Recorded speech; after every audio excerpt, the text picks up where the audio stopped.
You go in thinking you're smart, and then your second year, you're like, I'm so behind. I gotta do all these stuff. I gotta learn everything. Embarrassment keeps people so boxed up. But when you are just like, if you're getting embarrassed in front of like legit 45 people who know you, like these aren't just straight, like they go to class with you and they see you get beat by 20, you're not embarrassed anymore. Cause like, what could be worse than that? As much as I've had these internships and done so well, I've applied and been rejected from so many places. And I think so many people, like they want to select where they apply because it's like, well, I only want to work here. More than likely, you're going to get rejected. I think I've applied a few hundred places.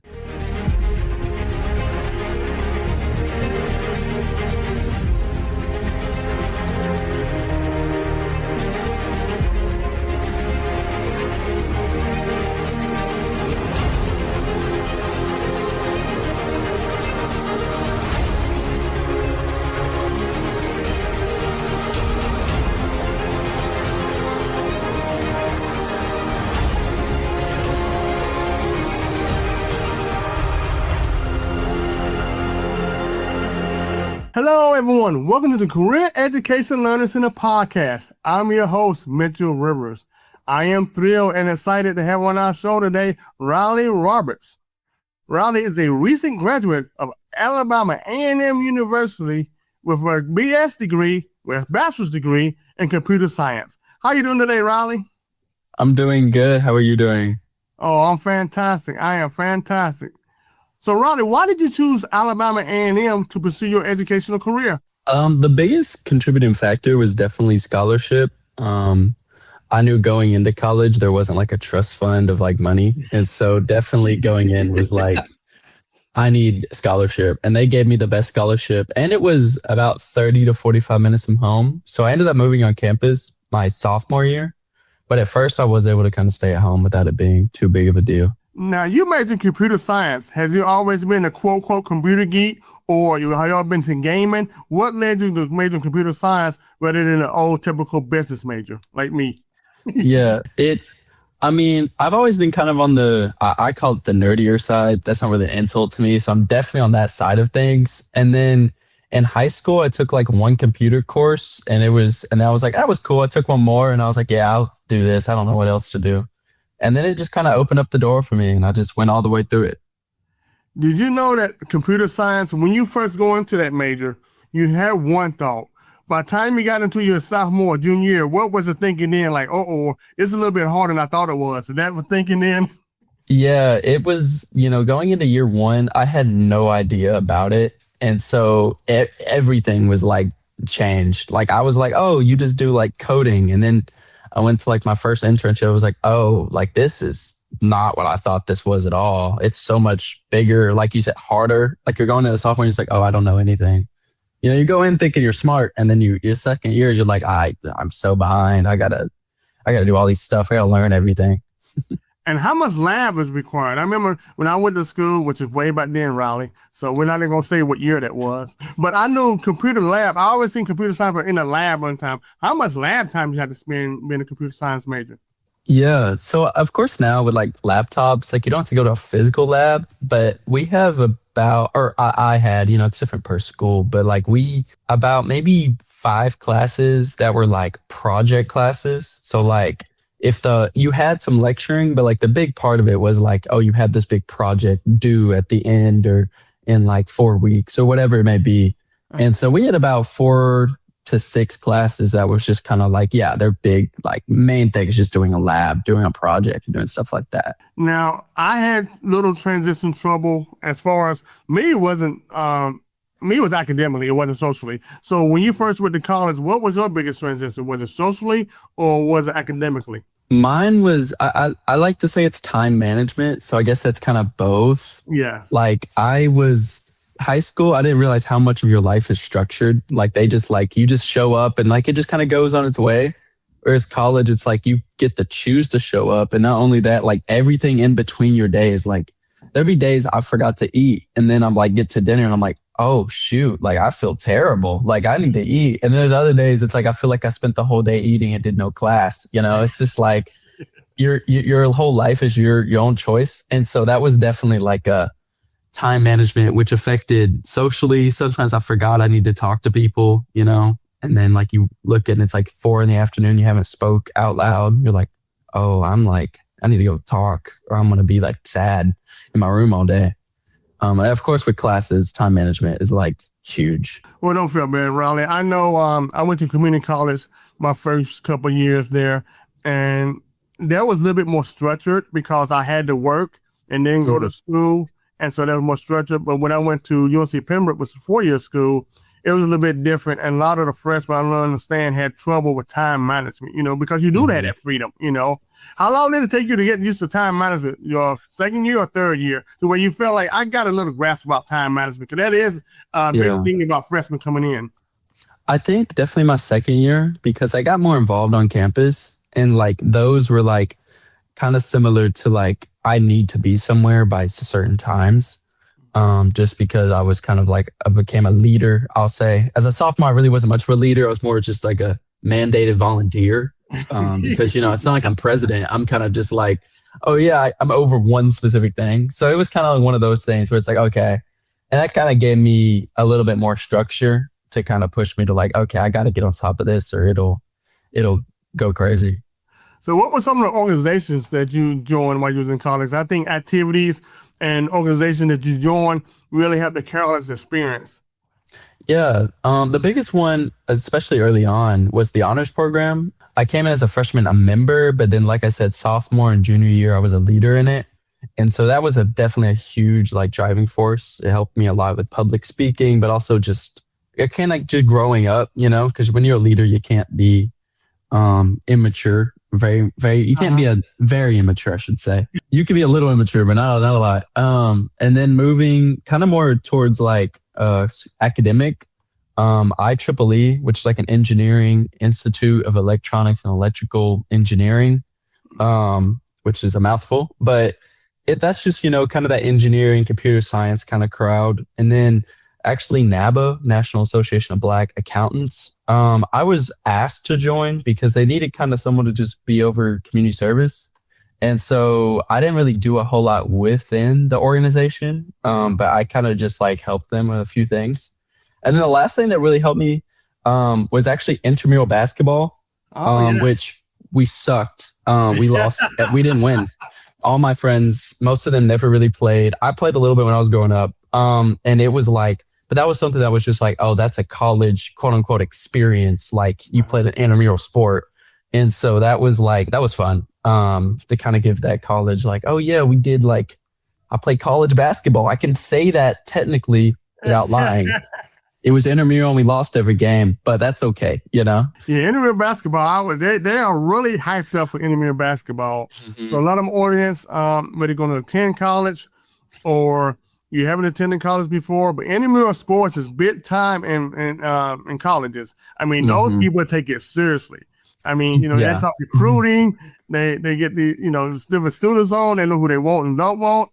And then what happened is, and like what happened Raleigh is that we're like the leftovers. That's it. Nobody wanted us, so there's this former team, And like they practice. We didn't know that going into we did it 2 years. The first year we didn't know people practice, and so we show up the first game and they call it play, and we're just like, whoa. We play pickup there all the time, but they call it play, and we're like, I don't know what to do. It's like, just get your man, I guess. And it was so crazy. The first like 2 games, we were just like, oh God, like this is the worst thing ever. Why did we do this? Yeah. And what did that teach you? That they teach you about preparation, no matter how, not to take things lightly, even something as simple as intramural, that when you join any organization or you're going to participate in a team sport, that if it's going to be something competitive, that you have to prepare for that competitive, right? Definitely. There was the one big thing is like I'm competitive. And like growing up I didn't lose a lot. So joining this was like definitely a lesson of like, hey, it's just a game. But that kind of mindset goes to a lot of things, because a lot of times we just take something so serious. Like this job is so serious. And if I mess up one thing, I'm gonna die. But when you lose every intramural game, you start to realize like it's just a game at one point, right? Like you're like, I want to win. I'm going to do my best. So that was definitely one lesson that's like, all right, it's okay. Like it also takes away embarrassment.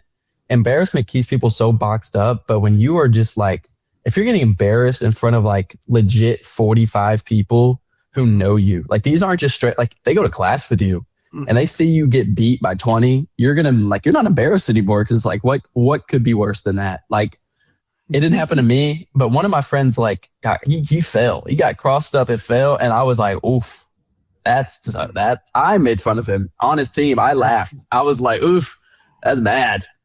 So like it kind of takes away those kind of fears, but also preparation. Yeah, we did end up practicing a little bit just to kind of sure up a little bit so we wouldn't get blown out. But like, yeah, we definitely had to. There's a few lessons and a few good, like, teaching things there. That's definitely cool. Yeah, so that second year, now you say this, the first year, and then the second. So there's the second year before the season started, did you start doing your own plays in preparation for that? Not so much plays. My team doesn't have a ton of experience, but it was definitely like when we were signing up and stuff, we were like, hey, like we had to be committed. So like we had a few people the year before that didn't really show up. And so these people were like, all right, we got to show up. We need like 7 people for every game. And then from there, we were like, all right, like who's going to do what for the team? And like we had a few practices where it's like, all right, this is kind of how we're going to do it. And it helps a lot because like by first game, we kind of knew how to play defense beyond just like man to man. So like when you get to that point, then we definitely like prepared more. And I think we had more fun because we felt like we were actually competing.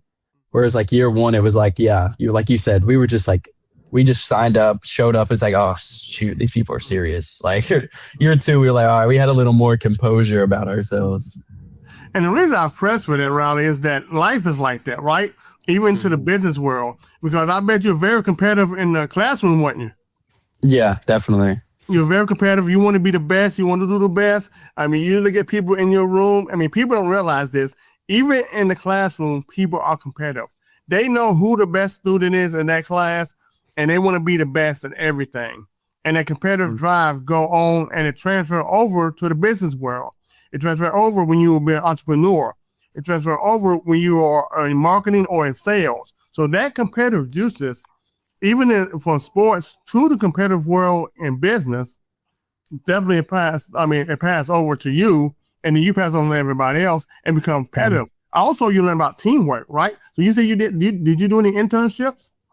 Yes. So my first year, I was very blessed to go intern at Google, which was mind blowing. That sounds and great. Then yeah, it was crazy. But then my second year ended up going to GTRI or Georgia Tech Research Institute, which isn't the school, but it's basically like their partnership. Like they're the same, but it's technically separate.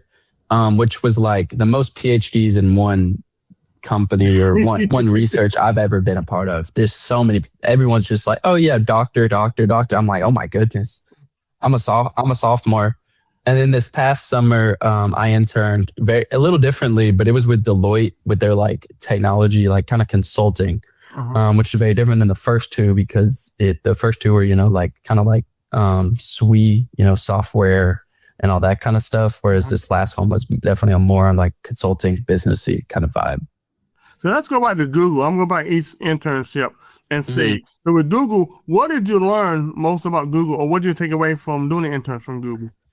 I've, when looking back on it, I call it one of my biggest, I guess, like missteps. Not because I learned so much, but like I kind of made the mistake because it was so early about not asking questions. I kind of just, because up to that point, I could kind of just like figure stuff out. You just show up and you're like, I don't know something. I could kind of look it up or I could just like test it. But when you're at such a big place with so much happening and everyone's so smart, like people walk down the hall. Oh yeah, they came up with this design. Like that's the creator of stuff. And there's like, oh, they work here. Like they're down the hall. And then you come in as kind of this freshman, you don't know a whole lot. And then like you try to figure stuff out and it's like, that doesn't work. And it was like about halfway through my internship, I started to figure out like, I got to ask questions. I just have to ask questions. And then my internship got a lot better. It got a lot easier because they were able to help me. But it was kind of a little bit too late in the sense of like, I wasn't able to finish my project because I wasted half of it trying to do it myself. And so moving forward, I say it's one of my biggest missteps because that's an opportunity I really didn't get a ton out of it. But it also taught me the best lesson of like, ask the dumb question, And like there, people say there's no dumb questions. Some of them like are intentionally dumb. Like some of my questions were like, what do I do? Mm-hmm. And they're like, well, what do you mean? It's like, no, like I mean step one, like step zero, like how do I get to like the screen you're looking at kind of questions? Cause I'm like, you click 3 buttons. I don't know what you did.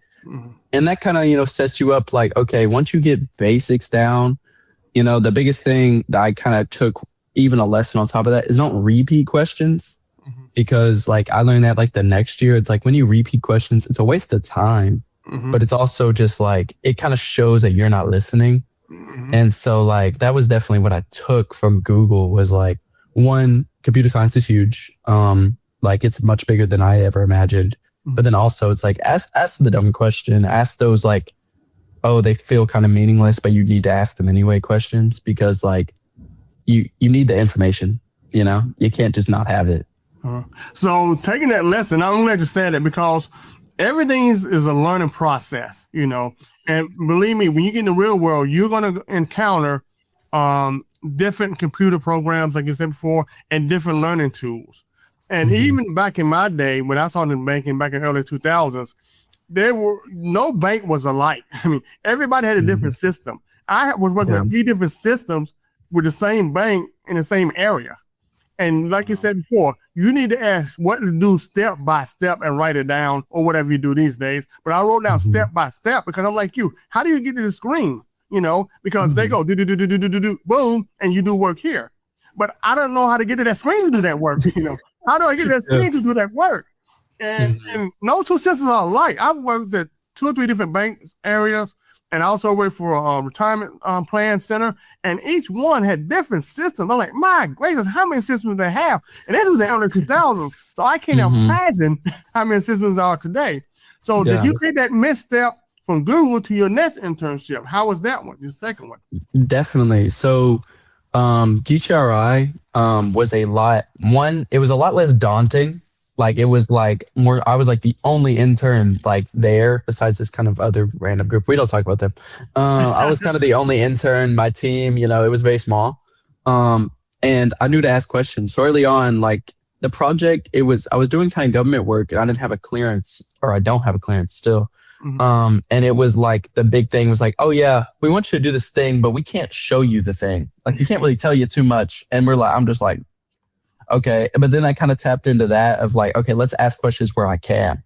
And so it was like, okay, what exactly do you want? What exactly should I like aim for? What are the goals? How do I, who should I talk to? And so it helped me a lot. And like, if Google felt like kind of a failure, then GTRI built me back up. It gave me confidence because it was like, it went well. Like I finished my project early instead of not being able to finish it. And then I was able to like, kind of impress the people that I should impress. And I ended up interning there, like extended throughout the entire fall.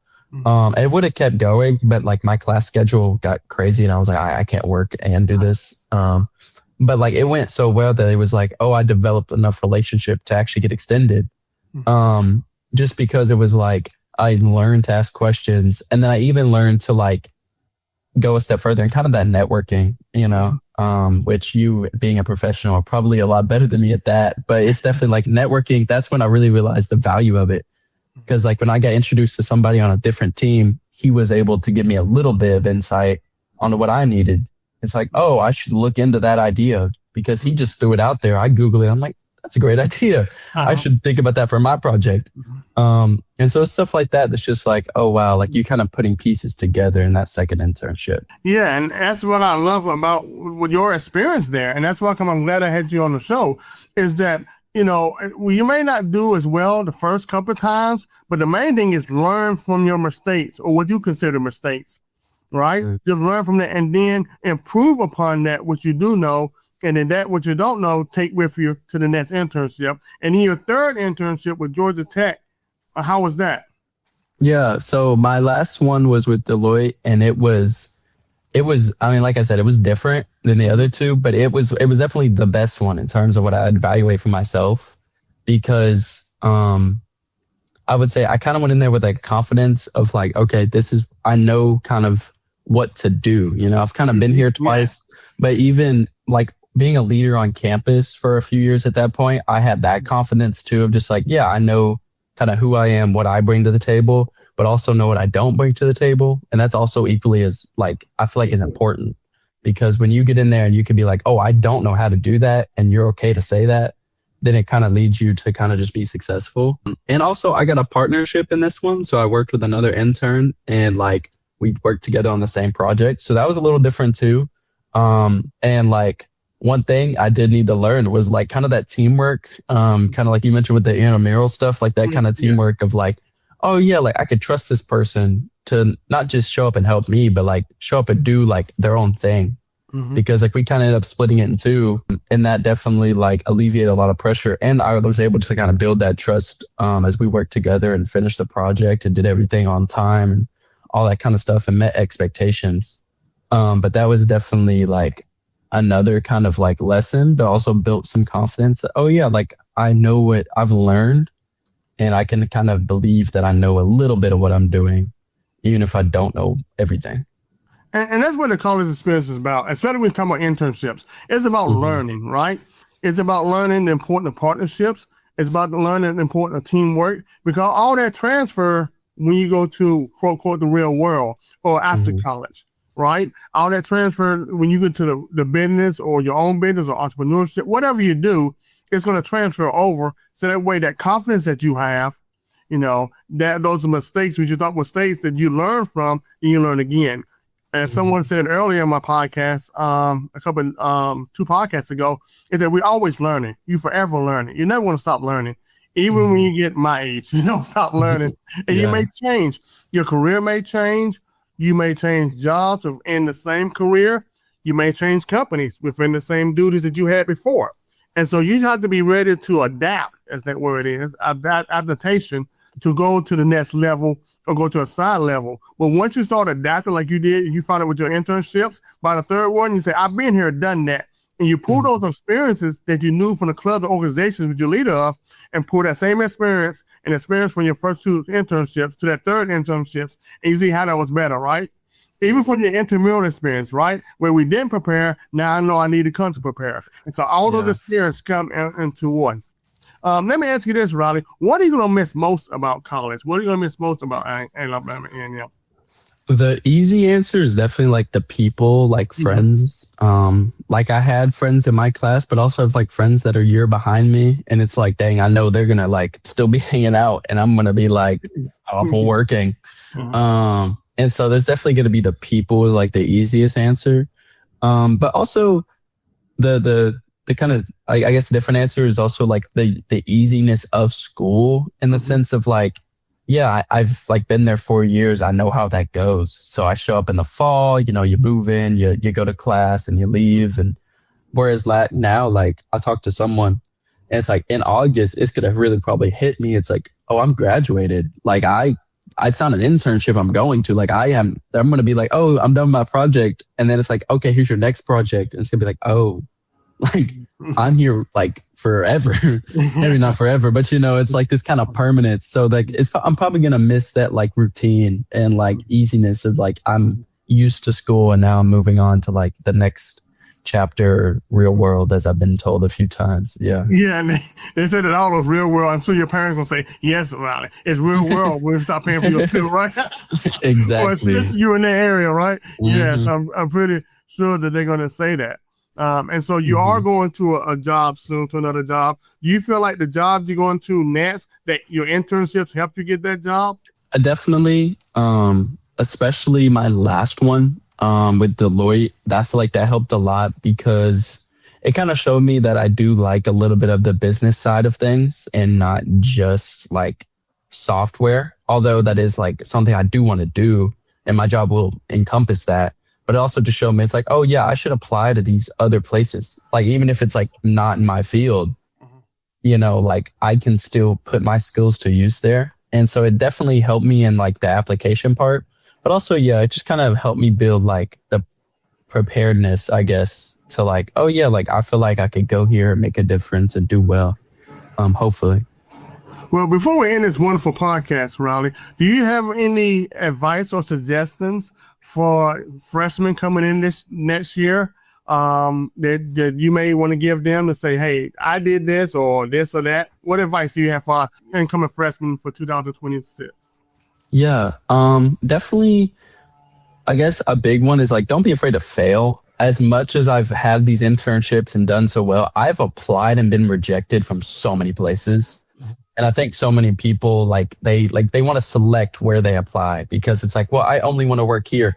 More than likely, you're going to get rejected. I think I've applied a few hundred places and I got rejected.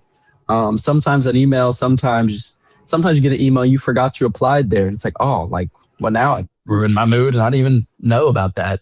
And so that's definitely one. And then another one is like, be friends with the smart people. And sometimes that's hard to know early on, but like you kind of recognize, even as you mentioned, like you're competing in classrooms, be friends with the people you're competing with. Like, don't be friends with the people who like, they're asking you for your homework every week, but like be friends with the people that's like, oh yeah, they're doing competitions or they're going out there and like doing the most, they're doing internships, because if you're around them, you will like start to do those things. And like, I know we said we can talk briefly before and like talked about like having a lot of international friends. And a big reason that is because like all of them are hunting internships from freshman year. And so like that put me in that surrounding. It's like, well, I want an internship my freshman year. So how do I be like them? So you kind of just get those habits. So like the smarter, the top of the class people would be like, they'll be good guiding forces for like you if you ever get discouraged or lazy, as I felt at times. Like, I don't want to do that. Then you look at them and they're like, well, dang, they just won $1,000 at a competition. I won $1,000. Yeah. So definitely, as your parents, I'm sure my parents said the same thing, who you hang around with, really makes a difference. Because if you hang around with positive people, then they influence you to be positive. If you hang around people that study a lot, they influence you to study a lot. And so that as a reflection that helps you grow yourself. And you learn about partnerships, you did internships, man. And congratulations again on your recent graduation, man. I'm proud of you. Thank you. And thank you for coming on our show. Hey, I hope you can come again. Thank you for having me. This is a great platform. And I'd like to thank our viewers and listeners for joining me, Mitchell Rivers, for another terrific episode on the Career Education Learning Center podcast, where we're making your career dreams a reality. God bless.